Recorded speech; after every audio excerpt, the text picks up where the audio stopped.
छत्तीसगढ़ में ड्रग्स का जाल गहराता जा रहा है, जो बेहद चिंता की बात है। राजधानी रायपुर से लेकर दूसरे शहरों तक एमडीएमए सप्लाई करने के पीछे बड़ा नेटवर्क है।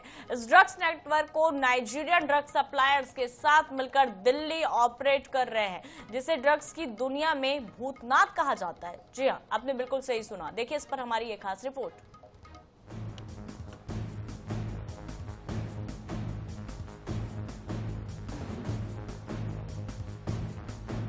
नाइजीरियन ड्रग पेडलर भूतनाथ ही राज्य में एमडीएमए और हेरोइन का सबसे बड़ा सप्लायर है। सप्लाई करने वाली सबसे पहली लेयर यानी कि अंतर्राष्ट्रीय ड्रग सप्लायर से इन लोगों के कनेक्शन होते और बाद में यह लोग अलग अलग राज्य के बड़े लोगों से संपर्क करते हैं और ड्रग्स का लेन देन होता है। अलग अलग राज्यों तक सप्लाई पहुंचाने के लिए कई लोकल एजेंट बनाए जाते हैं। छत्तीसगढ़ में ड्रग सप्लाई करने वाले अब तक 44 आरोपी गिरफ्तार हुए हैं, जिनके पास से पुलिस ने 1 करोड़ 50 लाख रुपए की ड्रग्स बरामद की है।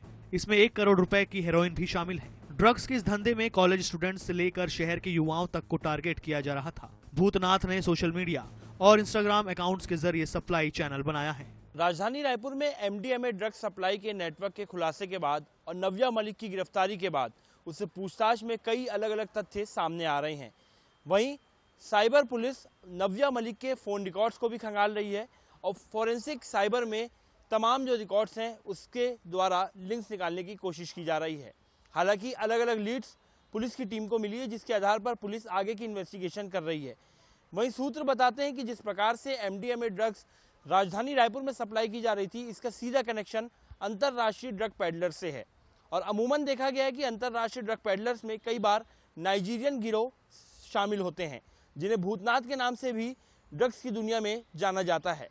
बहरहाल देखना होगा राजधानी रायपुर में जिस प्रकार से एमडीएमए ड्रग सप्लाई का खुलासा हुआ है, क्या इसका कनेक्शन भी कोई अंतर्राष्ट्रीय ड्रग पेडलर जिसमें नाइजीरियन गिरोह का कोई सदस्य शामिल है या कोई और ही इस कारोबार के पीछे है। कैमरामैन मलकीत सिंह के साथ मोहम्मद सैन, 24/7 रायपुर।